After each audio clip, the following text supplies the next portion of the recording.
meters below the surface. They also have the record for time underwater, 3 hours and 42 minutes. Those are both pretty extreme cases though. A Cuvier's beaked whale will normally dive into the upper end of the bathypelagic zone, 3,000 to 6,000 feet deep, 914.4 to 1,828 meters, for around half an hour. How can they hold their breath so long? Do they breathe in deep and then dive right down? Nope. Instead, after breathing in at the surface, their bodies load and store. They load and store oxygen. They load and store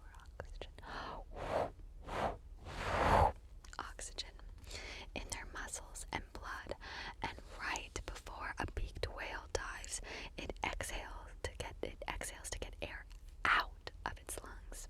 This helps them sink as they dive, since the air would make them float back up. The pressure is so intense at these depths that the whale's ribs fold in and the lungs collapse. That is wild. Their ribs close in and their lungs collapse. Pretty intense, but worth it for their favorite food, squid. Beaked whales love to eat deep water squids and fish.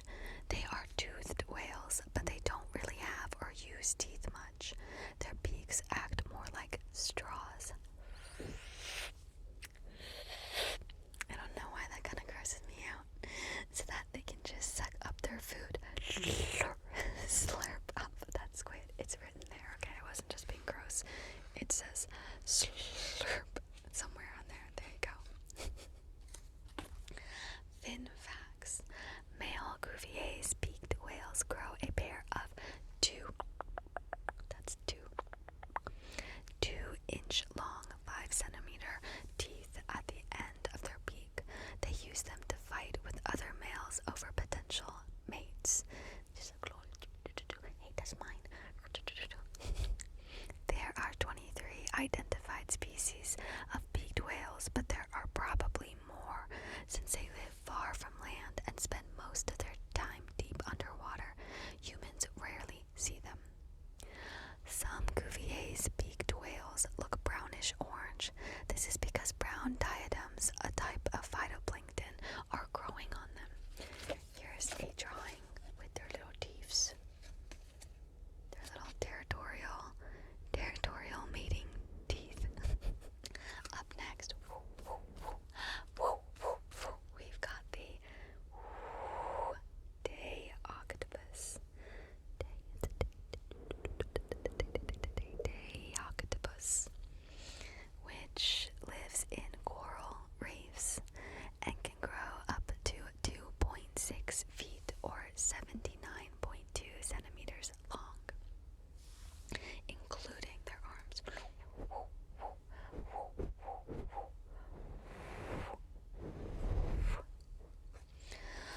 Octopuses are like, okay, is it octopuses or is it octopi? Because everybody says octopi, but it's written here as octopuses. I'm gonna read what it says, but octopuses are like ninjas, masters of disguise and escape.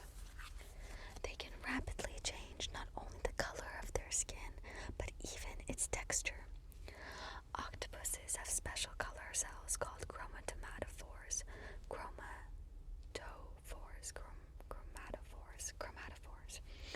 in their skins that are triggered by their brains to match the color of their surroundings. This is especially impressive because octopuses see only in black and white. What?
smoke screen to hide their escape. It's a smoke screen.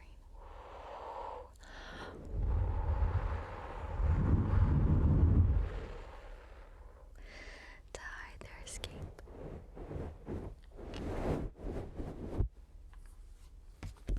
Fin facts. Octopuses have super soft bodies and are fantastically flexible. They can squeeze through any hole larger than their beak. Oh, they're like cats, you know, with their whiskers. Anything like they can get past their whiskers, they can squeeze through. They can squeeze through. Because their beak is the only hard part that cannot squish down. Day octopuses have been seen out hunting with grouper, a kind of fish, on coral reefs. The grouper will spot the prey's hiding place and point it out to the octopus, who will use its arms to scare out food for both hunters.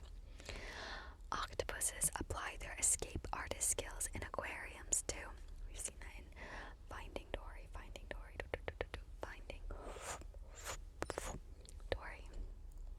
There are rumors that they can leave their tanks at night and nibble on critters in other tanks, then return home by morning, leaving the humans none the wiser. And here it is with its ink.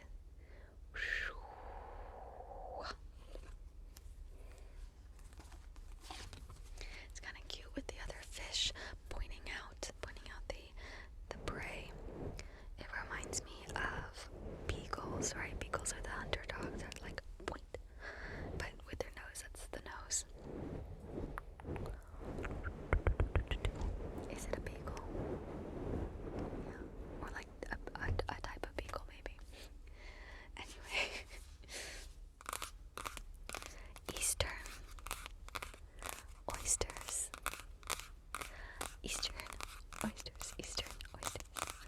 It's hard to say. Eastern oysters. Eastern oysters. Eastern. Try. It's genuinely hard to say fast, for me at least. Eastern oysters are found in estuaries and oyster reefs. They can grow up to be 8 inches or 20.3 centimeters long. I think that's about 8. About this size. That's pretty big. You won't catch these oysters snoozing if you visit their beds. When oysters open their shells, they aren't snoring. They're feeding. Filter feeding. They suck in water and use their gills to filter out all the tiny animals and food particles they can get. Because of this, oysters help clean the waters flowing past them. Oysters are bivalves, mollusks that live within tough, paired shells. An oyster always keeps water inside its shell. You've seen the shells like this. Like this. Here's the picture so you can imagine it. They always keep water inside of their shells. That way, when the tide gets low and the oyster is not submerged in water for a while, it can clam up tight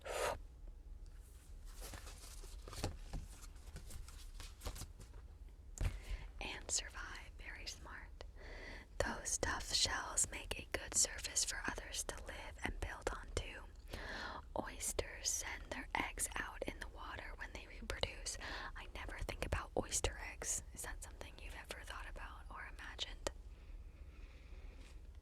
Anyway, when baby oysters need to find a place to live, they can settle on top of older oysters. This is how, over time, they build oyster beds. Really big oyster beds are called oyster reefs. They're even bigger than a king-size bed. Fun fact: people enjoy eating oysters raw by slurping them down whole. This can be risky because filter feeders like oysters sometimes eat toxic bacteria or algae. Eat raw oysters in moderation or cook them safely into stew. Ecosystem As oysters die, they leave their open shells behind, cemented into the reef. Old oyster shells make great tiny homes for small creatures that need a safe place to live. Inside, they are protected from fast water currents and can hide from predators. It's like a really cool ocean apartment complex you might want to live in. Just hope the porcelain crab that moved in upstairs doesn't play the drums. Here's a picture you can see the shell. Next, we've got the flamboyant cuttlefish. Flamboyant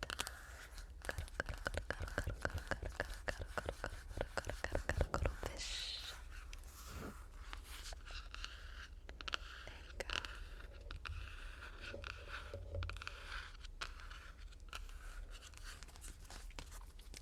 The flamboyant cuttlefish lives in coral reefs and sand and mud flats. It can grow up to 3 inches or 7.6 centimeters long. These adorable and beautiful little cuttlefish stalk sandy areas near coral reefs in the Pacific Ocean.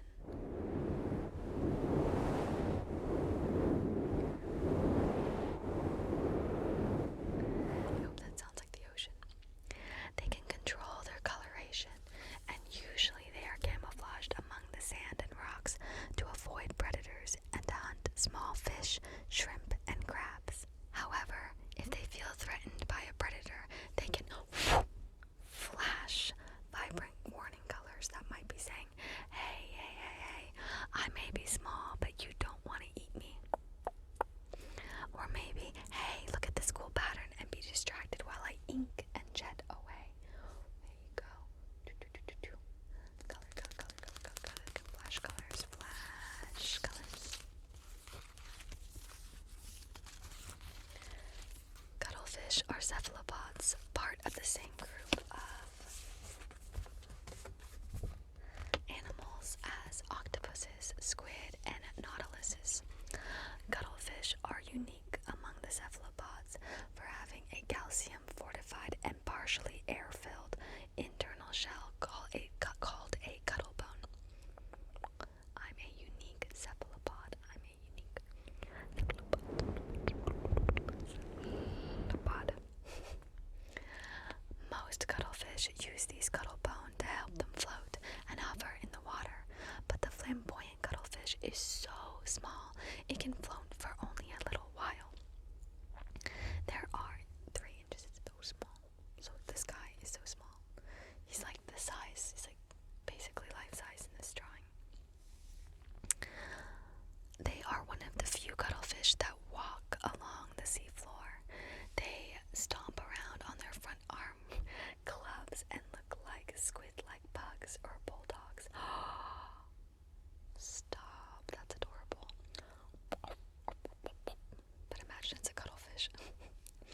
Fun fact, cuttlefish give octopuses a run for their money in terms of disguise and camouflage ability, but cuttlefish aren't quite as flexible because of their cuttle bones. Dive into discovery. Toxic or not sick. Often when an animal is brightly or dramatically colored, it is a warning sign to predators. It means I'm dangerous. A lot of these kinds of animals are toxic or have some kind of venom. It isn't clear, though, if this is true of flamboyant cuttlefish. Scientists have found traces of venom in them, but not nearly enough to harm its predators. Is it just a bluff? The research continues. Geographer cone. Snail.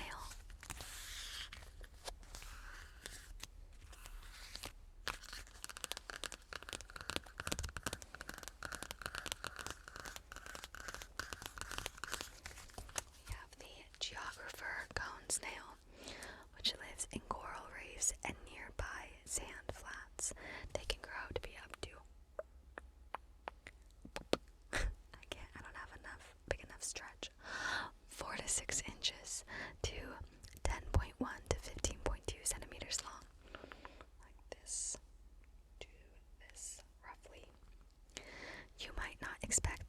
the ocean's most deadly hunters is a snail. Most sea snails use a tooth structure called a radula to grind up plants and scrape food from rocks. Scrape food from rocks. Just gonna. But the cone snail's radula has evolved into a harpoon. That's cool. It burrows into the sand and waits for an unsuspecting fish to swim by, and then bam! The cone snail impales the fish. Just remember this is who we're talking about. What the heck? That's wild. The cone snail impales the fish. It then pulls back its harpoon and reels the fish into its mouth, which it can stretch out and engulf a small fish, swallowing it whole.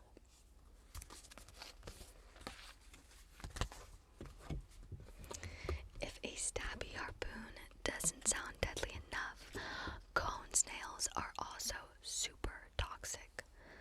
Their harpoons are hollow and filled with a chemical mixture of over 100 toxins, which they inject into their prey. That is so interesting. What if the cone snail misses? It has that covered too. The cone snail can release its venom into the water to paralyze unlucky fish that wander too close. This snail's not sluggish at all when it comes to the hunt. Here's a little sad fish getting harpooned. He hasn't even got harpooned yet, he already looks sad. Fin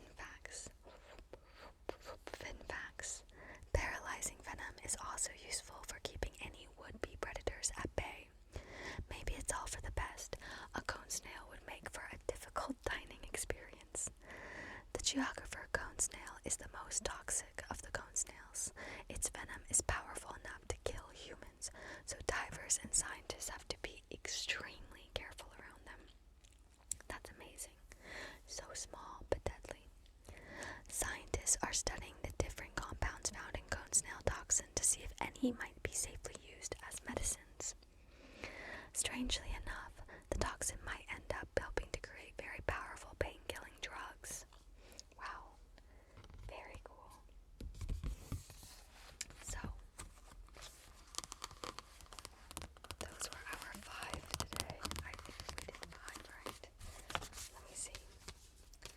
We did the Geographer cone snail. Are we at 5 or are we at 4? We're gonna find out. The Geographer cone snail, which is very toxic and has a harpoon, can harpoon a fish and reel it back into its mouth. We covered our Flamboyent Cuttlefish, which can change colors to warn predators, but we're not sure if it's toxic or not. Then we did the Eastern oyster, which can close up and hold onto water in case the waves, the tide pulls back and it's out in the open. It can survive. Then we did the day octopus. What was it about the day octopus? Oh yeah, oh my gosh. The octopus see in black and white, and yet they are amazing camouflage artists.